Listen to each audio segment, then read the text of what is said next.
Kalispera σας. Good afternoon. My name is Angeliki Vergo. I'm the head of AGORA, and I want to welcome everyone to our second talk this evening about AGORA series, in the segment of AGORA series about IP and if it matters, and we all know it does. So, so it's a relative question.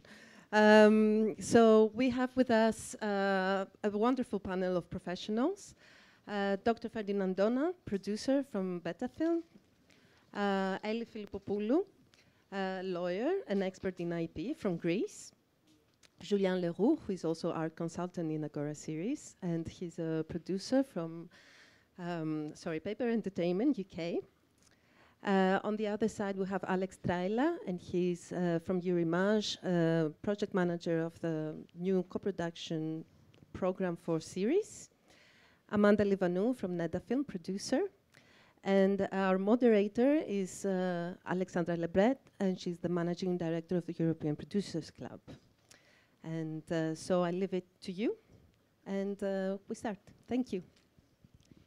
Thank you very much for having us, speaking about that very important issue, which is IP. Before starting, just a few words about the European Producers Club that I'm running. It's an organization of independent production companies, 185 coming from 32 countries in Europe. And we lobby, we network, and we try to fight for a brighter future for the independent production company, which brings me back to IP, because I do believe that there is no more future if we don't have IP, but that's my favorite theme. And today, they have been asked, not me to speak, but you, to share your views on why does IP matters, sorry. There is no one festival or a market that has not a panel about IP, and it has become the hottest topic to speak. Why?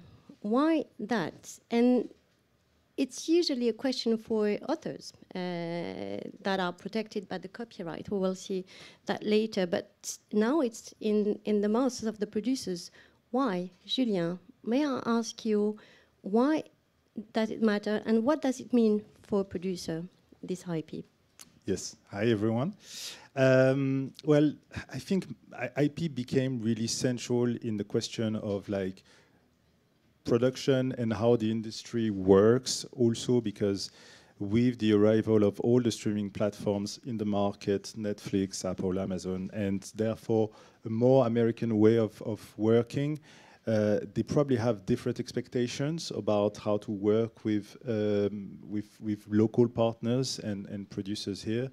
And therefore, there's been some challenges that came with that in terms of like how we are creating, how we are sharing our creations, and how we can find this balance between protecting our creation and finding a deal in which a US partner would be comfortable in terms of its position of right and also ownership. So this has been extremely important and kind of almost a fight. You know, it's been also part of the conversation that happened during the US strikes that are still ongoing. And this is something that is really becoming the central fight in our industry, really. You mentioned two terms that I'm super interested into getting into more details: creation and sharing. What do you mean by creation for a producer? Well, in the first place, I think we need to distinguish two types of IP. I think there is what I would call acquired IP, which is an adaptation of an existing IP, meaning like an adaptation of a book, of a podcast, of a life right, which in itself is already an IP, and therefore a series can become the adaptation of that. Like an example being Lord of the Rings. Lord of the Rings, the series, or the movies is an adaptation of the original IP, which was the book. And then there is, I would say, a created IP, which is as soon as you create a new ID, and a new series, if it's an original ID, it becomes an IP. And after that, the value of that IP depends on how successful that series become. But any creation is a potential IP, and sometimes it can become like extremely valuable. So the question of just owning that original ID, sharing it, and just this split of ownership and profit is extremely important, because I always think that risk is extremely central and essential to creation. And all the creators are taking a risk by creating, and therefore they need to also get the rewards of their creation. Amanda, can you succeed? You're a producer coming from Greece, and you are working a lot in that market and other international markets. Do you succeed in having the ownership and that co-sharing remuneration? Is it a situation where you can achieve when you are producing your content? You don't have any mic? Yes, you do. I'm sharing mine. Hello.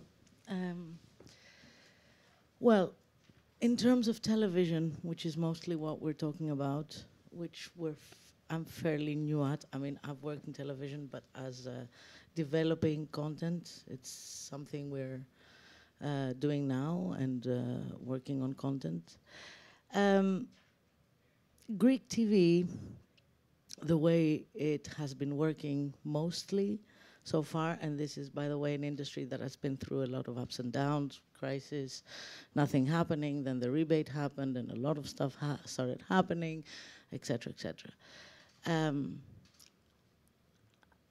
Until fairly recently, I think it would be fair to say that a producer in Greek, working with Greek television, would mostly be a line producer, a service producer, even if they've developed the IP themselves.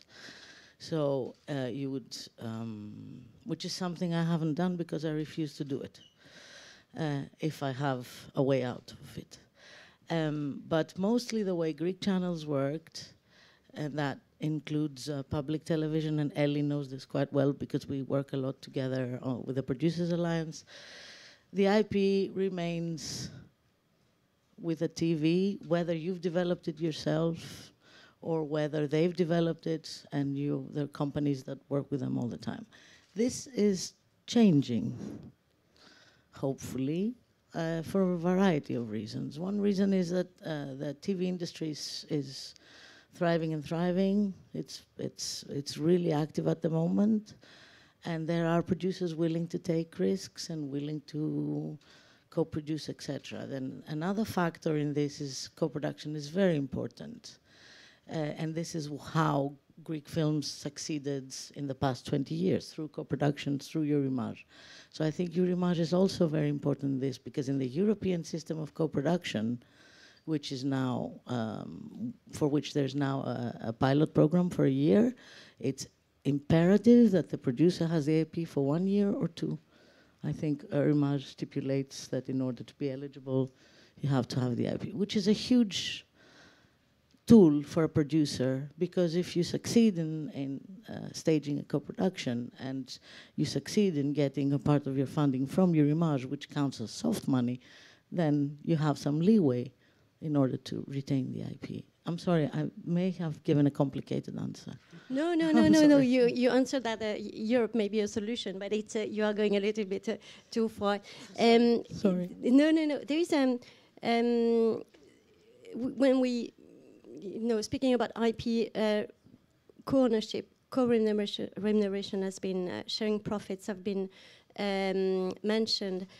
How is it in the regulation? I know that in Greece you just implemented the copyright directive, which is protecting the authors, but in certain countries they've included the producers' rights into the copyright directive, such as in France for the access to data.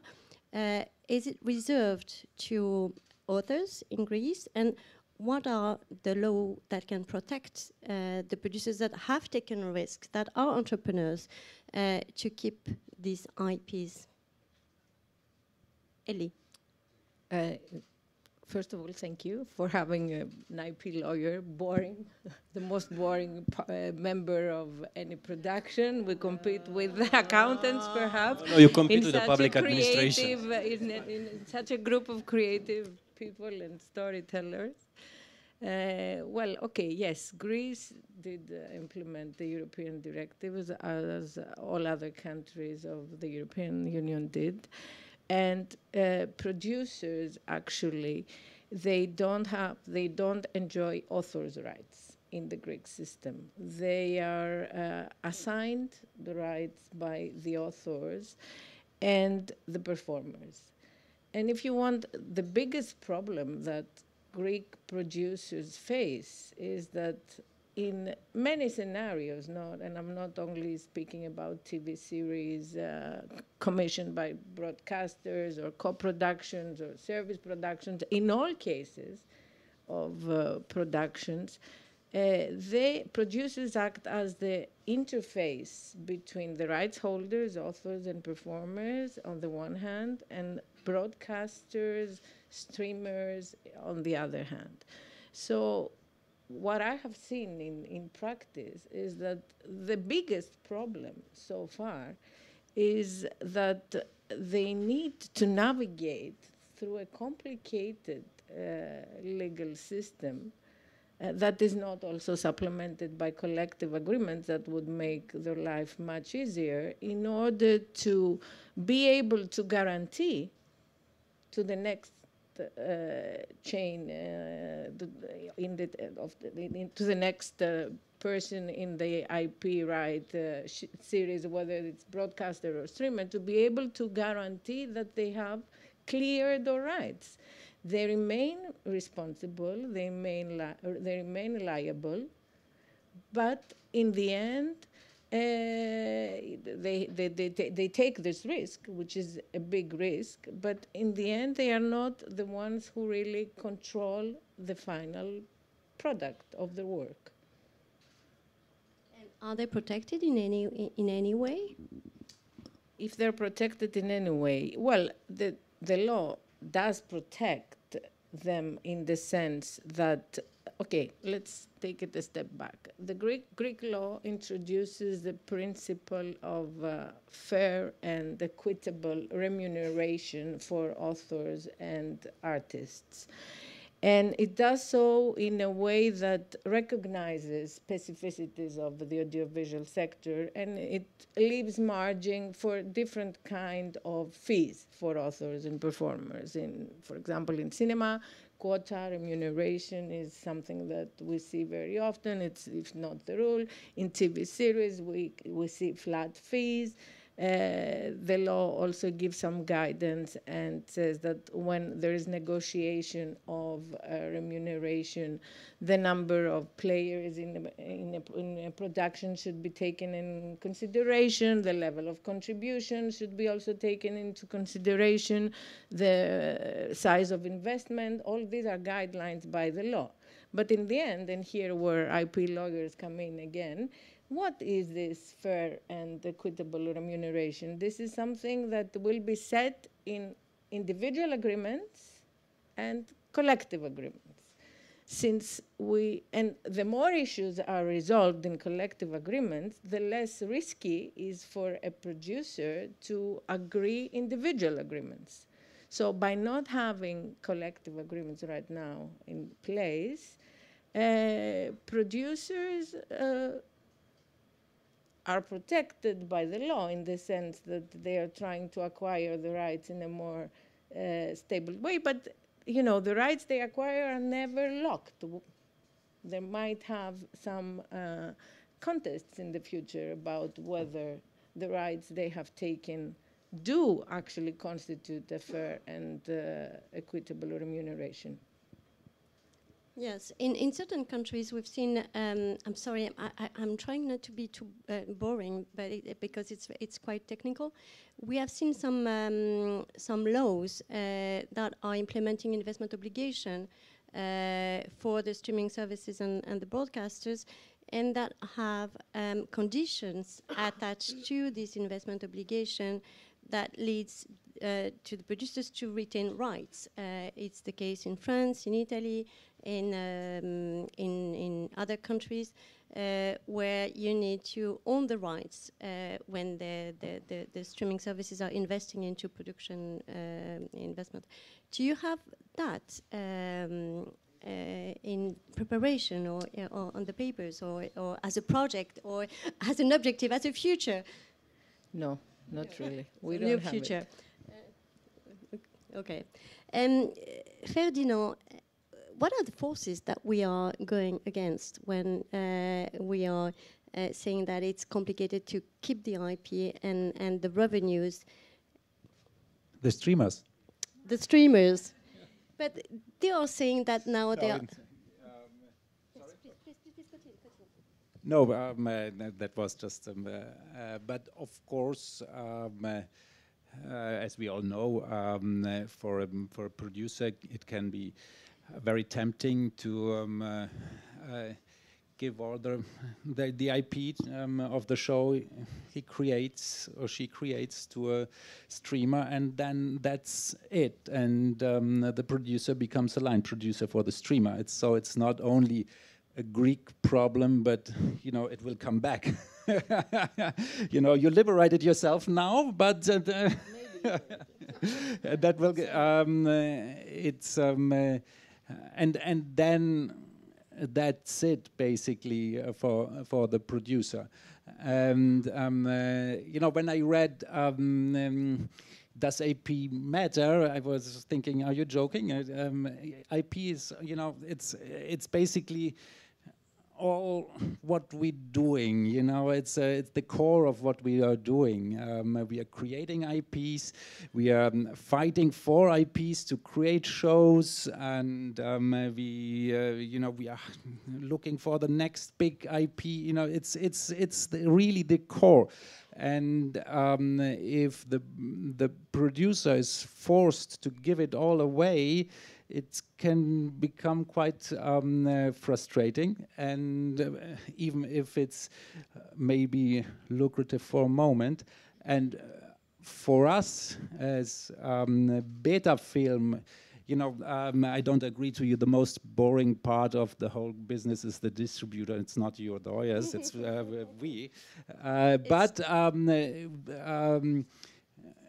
IP, of course, it's all we are doing business with as a distributor. Even, but you wanted to ask something else. From what I've seen from our producers, from the market, is another move. There's a move of the traditional broadcasters trying to keep all the IP, just behind the streamers, and wanted to have the same. And on the other side, there are some streamers that are calling a flexible model, applying new models, where they say they are co-producing, or when they give rights, but for maybe a second season, or maybe a proportionate remuneration based on the third season, or maybe rights on for instance, I had the case in Italy, someone that has got the rights back for free TV after 10 years of exploitation on SVOD. So are you seeing these new models, and what do you think about them? Is it something that is going to in your direction? Because the streamer noticed that the quality with their model to force the producer to act as a line producer and do exactly what they, first of all, they want to not only to keep the IP, they want to determine the IP as well, because they really know very well what's working and what not, they think. But they don't get the quality that they want with this model. And I can give you an example if you want to have a show that we were involved from the beginning. It was Mare Fuori, The Sea Beyond, which in Italy was a case, and it might be interesting for a Greek producer, because it's a case study on IP. It was a small Rai 2 show set in a youth prison in Naples, and it performed quite well on Rai 2, on the second public channel, and we co-produced it with the producer Roberto Sessa, Pico Media, and he managed to keep the rights, and then we sold the second window to Netflix, but only in Italy, and from the second season on, it became a huge hit, first on Rai Play, on the platform of Rai, where the first season wasn't watched at all, but the kids discovered it without any, and an IP was created then, because the kids discovered the show on the platform of Rai, which was, with all due respect, but the platform of Rai, nobody watched it, and all of a sudden, they had numbers. They woke up and had numbers like Netflix, because the kids discovered this show and they loved it. And then it won on Netflix, the second window, only in Italy, and it stayed amongst the top 10 of Netflix for more than 30 weeks, and was more successful than any Netflix-produced Italian show. Yes, but it's before Rocco Siffredi TV series that is coming. Yeah, but you know, the streamers, they see that with different models they can get interesting IPs, and perhaps with this model, to force the producer just to act as a, perhaps you can't create such interesting IPs. So it's all about the battle for the interesting IPs, and everybody has to find new models. And now this Mare Fuori is a huge IP. It was nothing, because it was not even a book. And now we can help the producer to sell the IP remakes all over the world. Netflix wants the show all over the world, and we have now discussions going on to really sell and value this IP all over in different forms. You know, the original, the ready-made, and the and various remakes. And if the producer would have given the show completely to Rai, I doubt that all of this would have happened, because usually then it stays with the network. And I saw it. It's absolutely wonderful. You have young people fighting into a prison. It looks like terrible, but it's fantastic, full of hope and full of joy. And really, you have to watch it. You want to say something? Yes, if I can just add to that, I think what Ferdinand is describing with this specific series is exactly the heart of the topic, which is like, sometimes it's very difficult when you're starting a project to know that it's going to become a valuable IP, because like there are so many projects out there, like everyone is trying different ideas, and it's absolutely fine. You just never know when something is going to become valuable. The problem is that we need to make those decisions from the start, from the beginning, for us, whatever projects we are starting to work on, we need to create as much protection as possible together to just eventually think, okay, it's going to potentially become a success. Maybe it will be as successful as a Mare Fuori, and therefore we just need to make sure that this profit is shared by the people who took the risk. And I think that's really the collective fight that we are all fighting at different levels, whether we are producers, distributors, lawyers, creators, etc., etc. We need to all be in this dynamics of just saying we are taking risk.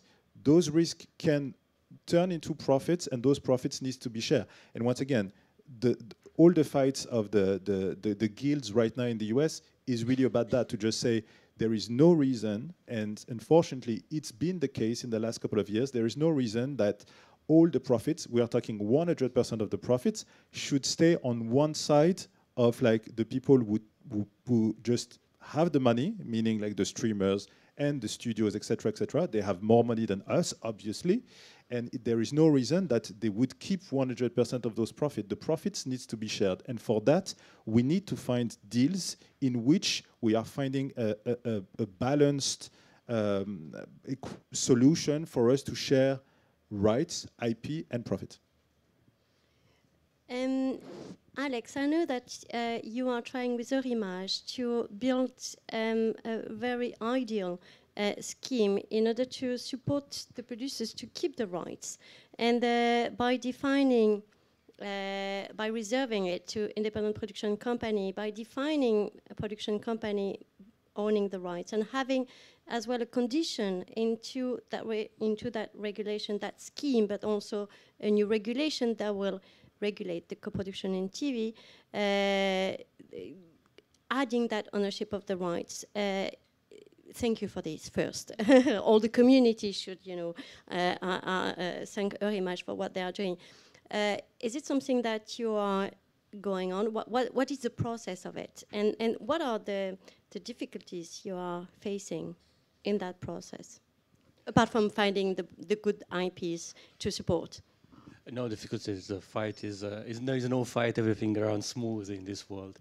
No, but there is a bit of a paradox. So we are dinosaurs in the co-production sector because we are the international, the European co-production model that was created with Eurimage more than 30 years ago, and then we are the new kids on the block in the series because we just jumped in recently with that. So on one hand, of course, we looked back on all the great things that are coming from the cinema sector, but then the TV sector is a different ecosystem, let's put it like that, with different habits and different understandings of how the business works. And talking about business, I think this is a very interesting aspect. It is very much in the TV sector, as far as we have seen it.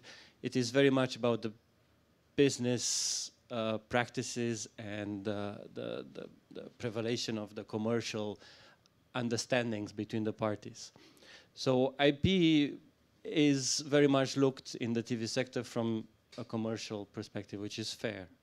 Now we, coming from with the DNA of the Eurimage and of the Council of Europe, we look from the culture perspective and the importance and the relevance of audiovisual creation for the society and for and for the diversity of culture diversity and language diversity and the freedom of expression for the artistic expression and so forth, which freedom of artistic expression is related to commercial aspects, because if you are a line producer, you are executing. If you are creating, then you need to have a certain freedom of your creativity. So in order to support this freedom of artistic expression, our DNA is we do it through the independent production companies. And we feel that this is one way of doing it without neglecting and without disconsidering the important role of broadcasters and other players which are part of this. And unlike in the cinema sector, you cannot have a series if you don't have broadcasters or platforms. In a film, you can have a film, you can die by creating it and spend all your mortgages and all your parents' money and so on. You all relate to this. But at the end of the day, you have something which you then find a great house as a festival, or a great house as a sales agent who will fight for it to bring it for the series. If you don't have a broadcaster or a streamer, it's unlikely, I will not say impossible, but it's highly unlikely that you're going to end up somewhere with that. So being the new kid on the block, we also try to look a bit from a different perspective. We looked from the perspective of who creates this IP, and is there a possibility of connecting who creates the IP or who contributes to the creation of the IP to the ownership of the IP, instead of who brings the money, owns the IP. Of course, this is a very difficult discussion. As you have asked, do we confront difficulties? Yes, there are difficulties because, of course, money are always they're a powerful instrument. But then again, for us, from a culture perspective and from a freedom of artistic, we are looking from. We try to provide leverage so that those who are creatively contributing to the creation of the IP, and producers are either directly contributing through being creative producers or through their knowledge and talent of bringing talents together to create that particular IP. For that, we try to provide the leverage. So in the instrument that we have created, and it will be organically developing in the next 3 years, the pilot program for the first series co-production, this is what we are looking for. We are looking for IP that was either from zero developed, or it is an adaptation, of course, that can also be something that can work out, but then it is brought to a different level, and that it's creatively contributed by the parties that are part of this co-production, namely through the independent producers. And we offer the grants, which are non-reimbursable. Yes, we are competing on being the boring part of the discussion because we are a public institution, but then again, we try our best to give some soft money into nuancing a bit of boredness. And the idea is we give this to the producers who applies, and it is a soft money, and it is a grant, and through that we try to help it to bring it in a better position in their negotiation deals.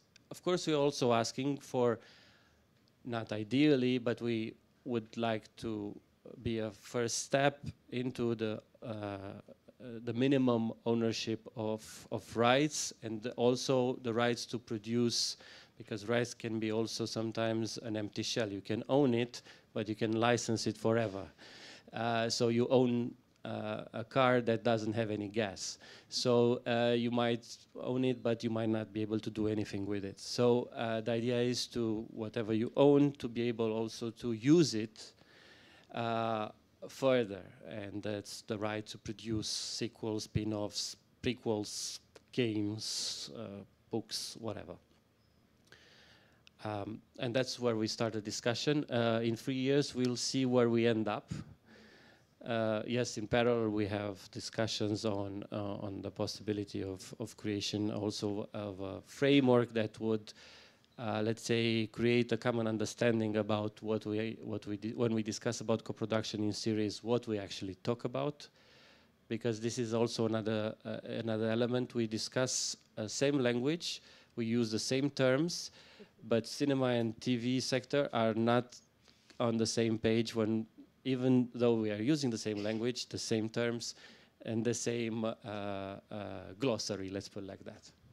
Yes, that's very funny. When but that will be my next question. What we see is a move from the TV financing side to copy the feature film side. Meaning, we as a feature film producers, we have developed a financial engineering, doing co-productions, finding sales agent, pre-sales, co-financers.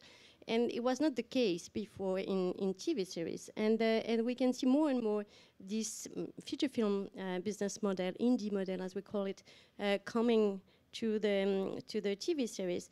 Is it something that you are also want to experience as a producer? And do you think that can be a solution to keep the IP?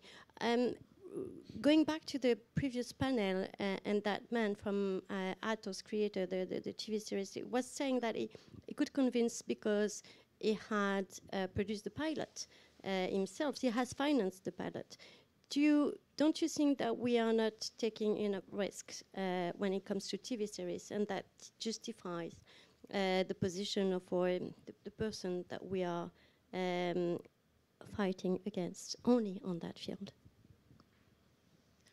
There's two questions in there, right? Yeah.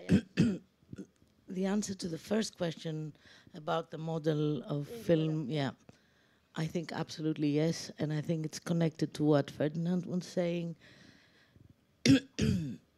If you want to have the best people, you have to share something.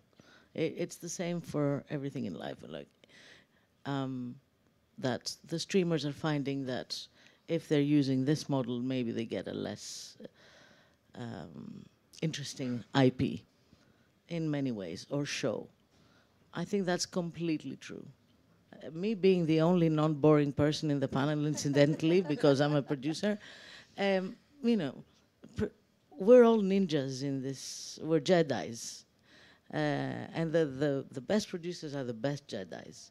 So yes, I think the business model, even though it's a different animal, like Alex says, it's the same terminology, and really the way to collectively work together and co-produce with somebody who might be completely different than you is an enrichment in life and in work in general. I mean, it can only be a good thing.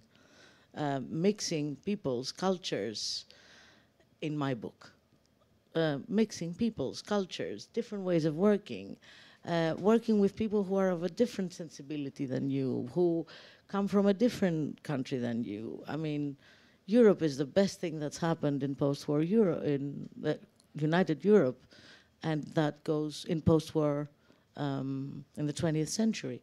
So that goes for how we as well. work. And it goes to IP as well. So my answer is yes to that, and I certainly feel like that, and I feel, especially when you come from smaller countries which are not so interesting because the language is like used by very few people, etc., it really helps to, you know, open yourself up and work with people who have done this better and longer than you. And then the second part of the question was... But he wants to react. The second part of the question, you, please. No, please say your second part of the question. Are we, as producers, taking enough risks? Yes. So the answer is yes. First of all, we haven't mentioned, I think Ferdinand mentioned the word development. We develop the content, if we do develop it. And I personally don't like the word content, but we develop the IP, we develop the idea. Maybe we develop it as an intermediary through, you know, a great writer comes to you with an idea, and then you package it, you work on it, you know, the late night phone calls, people going crazy, all these things. And this is long before executing it.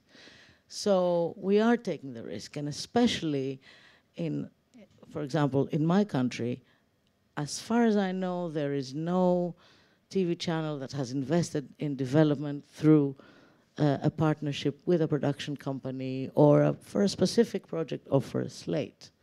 So the only funding you can get for developing TV IP content in Greece is through the Creative Europe program. That's the only thing that's available. So developing is a risk. It costs money, it takes time, and we'd never know how much it costs, what our IP is worth. It could be worth 0, and it could be worth millions when the show becomes a success. So we are taking the risks. And then even as a line producer, even if we were only a line producer, even if a TV channel calls you and says, we have this great IP, do you want to service it? Fine, that's fine. It's a business proposition. You do it. Even then, you take a big risk. It's not easy to execute a show. You take a big risk, and you bring the people that you work with. You bring your crews. You bring your energy. You bring ideas to the table, but you also take a very big risk. So yes, I think we are. It would be nice to take more risks, but it's hard enough. And if I may also, yes. When we do all of that, we are not paid. We are not paid. That's what I'm telling to my writers. You know, Yeah. I'm paying you and I'm not paid. Exactly. We are not getting any money. We are getting money when the show is actually being greenlit and goes into production. And usually, actually, the producers are paid the last because we tend to defer fees, meaning like we are getting paid the very, very last. I'm not complaining about what we do. I mean, it's fine. but still it's a reality. We like exactly. I mean, it's part of the risk. So it's coming back to that. The risk is absolutely central. It's fine for us to take the risk. We just cannot take all the risk, and it's not because someone has the money that it means that they have no risk, you know. That's a very interesting point, because as a lobbyist, I'm super boring as well. I think there's a competition here. I'm always having discussion at the European Commission or any other format where there is the broadcasters and they are saying, or the streamers, and they are saying, we are financing it all, so we are taking the risk, and that's normal that we are having all the IP. And I say, no, you're not taking all the risk, you are co-financing, but the risk is on the shoulders of the producers. Who is taking the risk of the credits? Who is taking the risk of the non-delivery? Who is taking the risk to put his house, cash flow, house against cash flow, house of the grandmother and the father and the whole the family against that the banks is asking for cash flowing? It's always the producer, but no one is saying that apart from you, so thank you for saying that. I think it's important to understand what are the balance power when you're producing.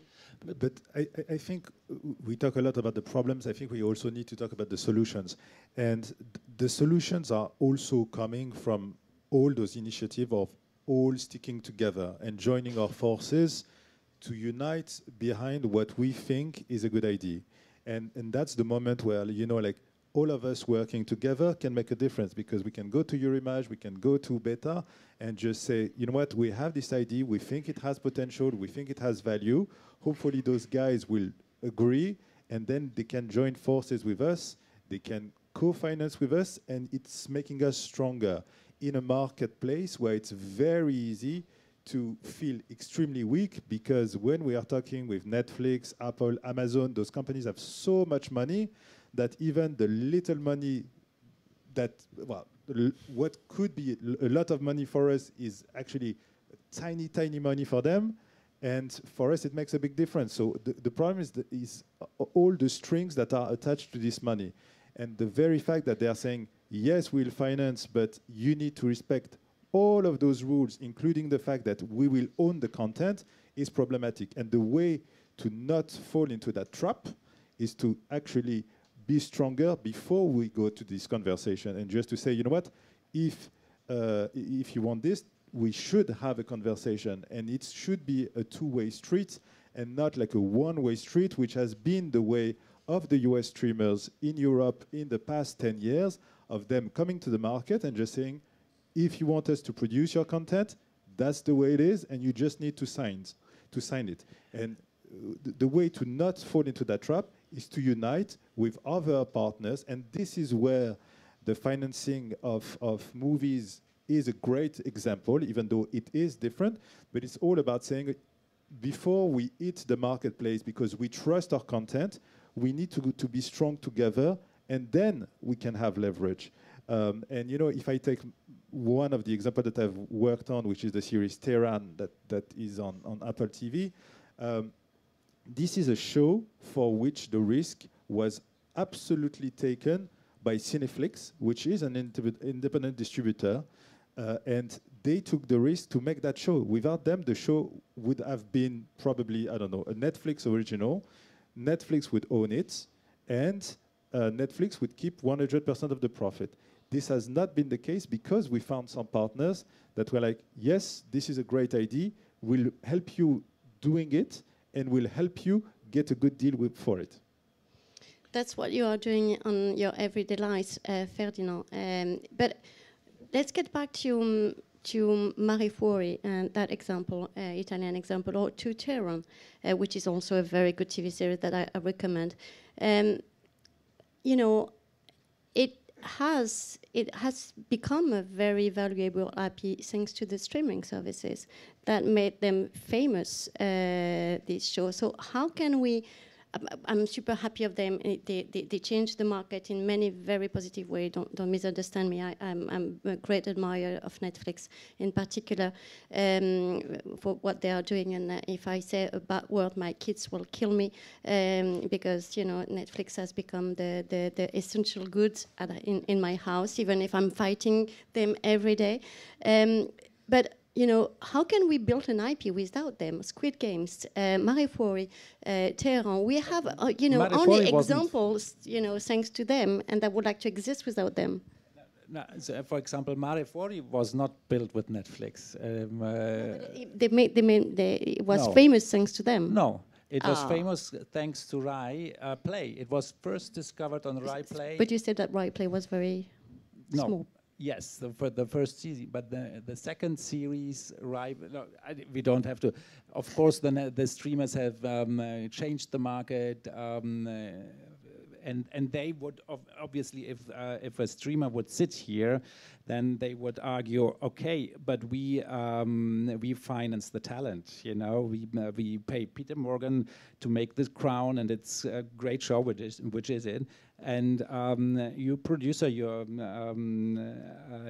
just deliver the show, but we finance the talent. That I think I make the advocatus diaboli now, and that would and with a certain, you know, they succeeded with some shows, but there was produced, and no, I don't say the word, but there was produced lots of rubbish as well, you know, with the system, just hire a producer and let the algorithm write the scripts.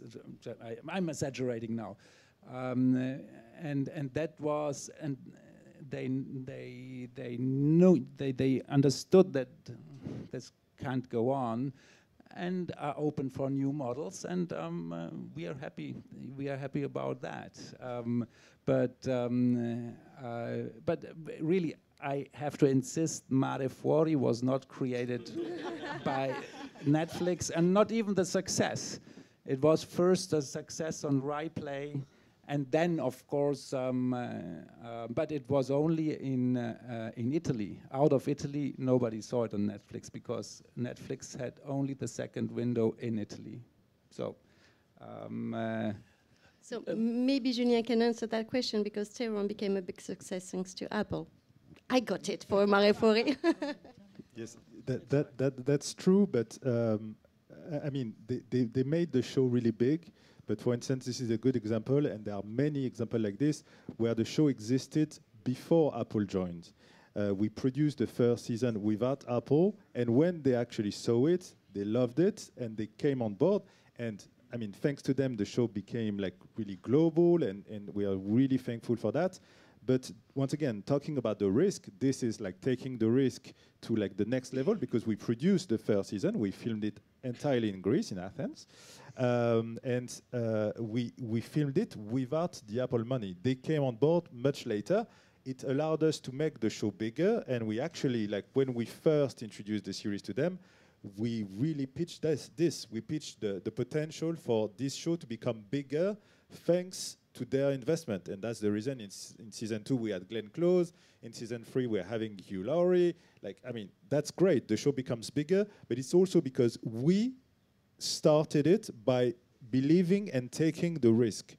And this is true for a lot of success, by the way, from Netflix. You know, Casa de Papel, which is one of their biggest shows, if not the biggest, is a series that was born locally without Netflix. It was produced by Antena 3. Antena 3, yes. And after that, Netflix came on board and made it bigger, which is great. They are an accelerator, for sure, 100%, and they are giving us the possibility to access such a phenomenal global audience. It's just unbelievable that our shows are being launched in so many languages, in so many countries, and can access like people all around the world in one go. This is absolutely amazing. It's an amazing tool for the industry as a whole.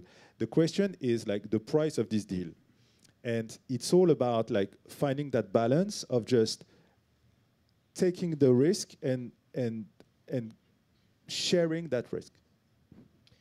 May I think that there is also, being the new kid on the block, allows us also to kind of snoop into everything that happened, everything that is happening, and hopefully understand what might happen, which is an open road to many directions. But one thing is about dealing with the past, and it's about it's a game of perceptions. So a lot of things that we are discussing now, I think that to a certain extent is what happened until 2 or 3 years ago top. And in the last year and a half, things slightly change, though the perception is try to be kept business as usual, because this is a power game, it's a shareholders issue, so one tweet can kill, or one X nowadays can kill the market share of the company. So on the other hand, we talked about risk. So when you have shareholders and you have a lot of money put it's also a game of risks. And the feeling that we are seeing that and we are perceiving is that actually there's not as much money left there to be put it in from those who were, the perception was that they were throwing the money, and the reality is that they were inflating the content with content, not with the creation but with content. So it was an inflation of content, throwing money out there, which was, to a certain extent, was good for some producers, for the availability of content and so on. Now the money are not there anymore because the risk is higher, because shareholders, issues, strikes and so on. We are going to see the aftermath of strikes. I think that we are going to see a lot of real non-scripted things coming up, because it's much more risk from the platforms at least. Withdrawing from investment from Europe, I think that this is also going to be a reality in the next year due to the strikes and so on. So coming back to the cinema sector, where the usual model was to gather money from many places, I think this is also going to be the case in the series, and this is the best practice, where where the producers might have an opportunity from the film, because they will be used to work with running for the money, dying from writing applications and going to different doors, not going in one place and getting all the money from one place. So there is an opportunity of that, and by that is also a risk, because then they will not be open to give all the money, and they will not say, I want everything because I give you all the thing. They might try it because they are all used to this. And you can see that with the broadcasters, which were on high horses for decades, and then Netflix came in, and then all of a sudden they were not there anymore on the high horses, because Netflix became the biggest commissioner in Europe out of a sudden. So you had two major large, not European Union, but Europe large broadcasters were not on the high horses anymore. So I think that it's a lot of this with the risk it's an opportunity as well, and it has to be discussed as such, because it's not only about, it is a lot of risk that the producers are taking with the development, but then if the perception of those who were on high position was that they are taking a lot of risk because they are putting a lot of money, maybe this is a discussion to have. Okay, you are not putting all the money anymore, so you have less risk. We are also having risk. Can we actually share this risk by making sure that we are all in the same boat? Because look, there are other sources of financing. We are diminishing your risk. You are helping us. Everybody, we are all working for the great idea that it was discovered and developed. But I think that the discussion might need to be brought not from an adverse position where you have the money, you used to have the money, I'm developing, I died, I mortgaged my house and so on. It might be true, but maybe there is some other middle grounds that need to be brought, and risk is the common understanding for everyone. But they are not sharing risk, they are sharing co-financing. It's not risk. It is a risk. You know what? What is the risk? I will be the devil's advocate. Alexandra, the risk you have a bad show. Yes, but I'm a devil's advocate. The risk of having a bad show. If you're a public broadcaster and you have a bad show, you have the if you are in a country where you have advertising, you have an issue with that. If you are in a country where all the money are coming from the public sector, meaning government or parliament, you're going to have a bigger problem of that. And if you are running into political cycles, you are even a bigger pickle than you might imagine. If you are a private one, I don't need to open the discussion. If you're a private broadcaster, what are the issues of a bad show? It's lack of audience. Lack of audience. What means lack of audience? Means lack of publicity, and so forth. So there are risks. There might not be the same risk that we are talking. You are talking as a producer, or the ones that we are looking at as a giving soft money. We're not even co-financing, so we are supporting the producers to have lesser risk than before.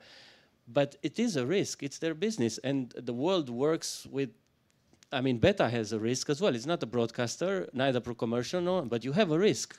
Oh, you are looking at that. Yeah. So risk is a common language.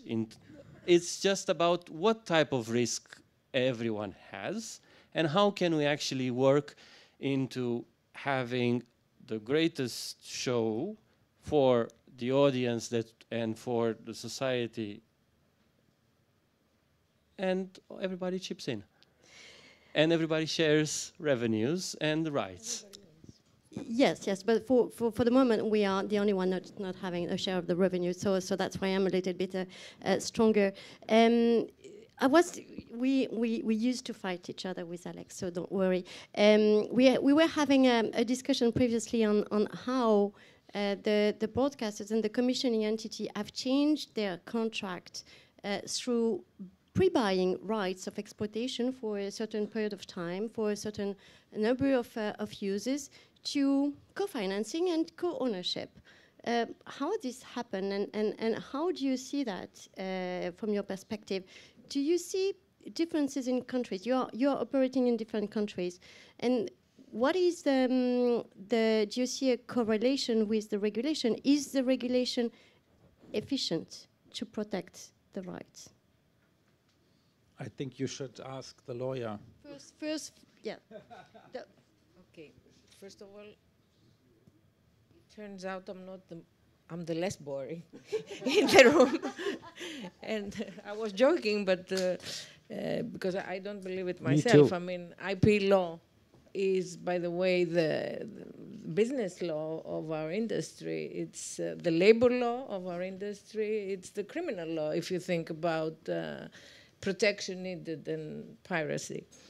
However, it can't really solve all the problems that you are referring. I've been listening to your discussion with great interest and concern. I heard Alex saying, and I think I agree with him, that in the end, who owns the IP? And IP ownership per se is not the solution to the problem. I mean, what producers want when they take such risk is make take the best share possible, to say it simply, make the best money possible out of their project and reach out to the widest possible audience.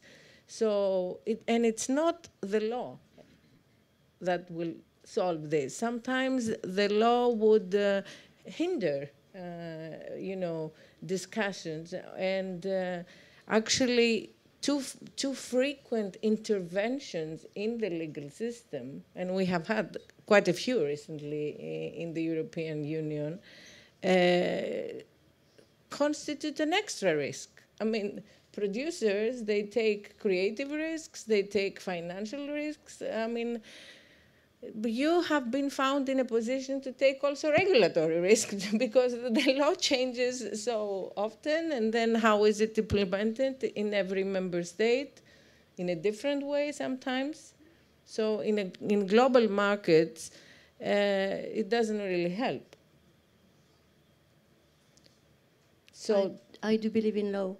Ferdinand, I do believe in law to protect that leverage, because You know, it's take it or leave. It's a contract, and even you are big. Can you negotiate? Do you have the leverage power to negotiate with the streamers a proportionate remuneration that is based on the exploitation of the work itself, on the commissioning entity, on Netflix?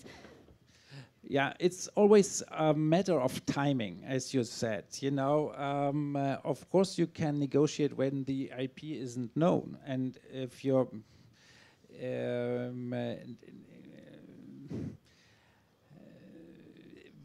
we can. It's always a matter when you discover an IP or when you come on board, and we as Beta, what we try is to encourage the producer, like Cineflix did with your show,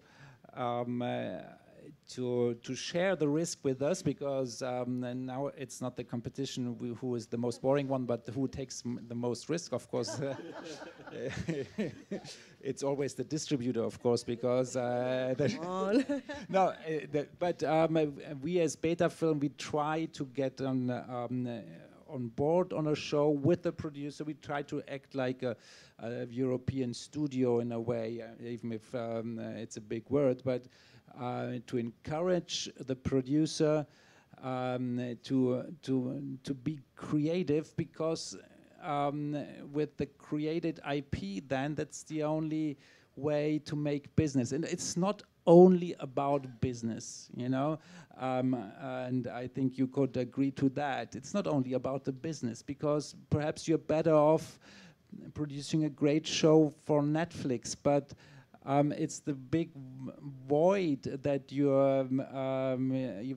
make a big show and then it disappears. It's shown in all over the world, but it's not yours anymore.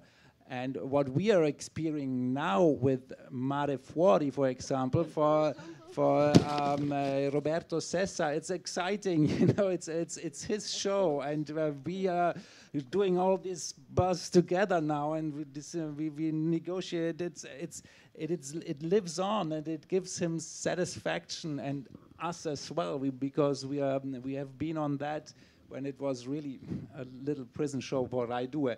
And it's about the excitement and about how this show then lives on. It's not only about business. Of course, it's important. And again, the word is sharing. You share something. Sharing, yes. Nobody's saying somebody should keep something for themselves, which is what's happening. It's about sharing. You and the producer, you share taking a small show and going online and drive Due, and then this thing happening. I mean, we do this we're in this line of work because we want to do this line of work. And it's our way to do business. If we go to Cannes with the shows, we always, you know, bring the producers with us, because we make, it's like, it's not true? Because we sell the show better then. You know, it's not the producer is often the one who sells the best, you know, the show, because he has all the passion, and that's how we try to work. Yeah, and there is also like it's a common effort also, and there is a profile per territory, and I just wanted to also highlight the fact that there's a lot of things happening in Greece right now, which is really exciting. Beta are now part of it, and it's great to see like important international partners as Beta like investing in Greece.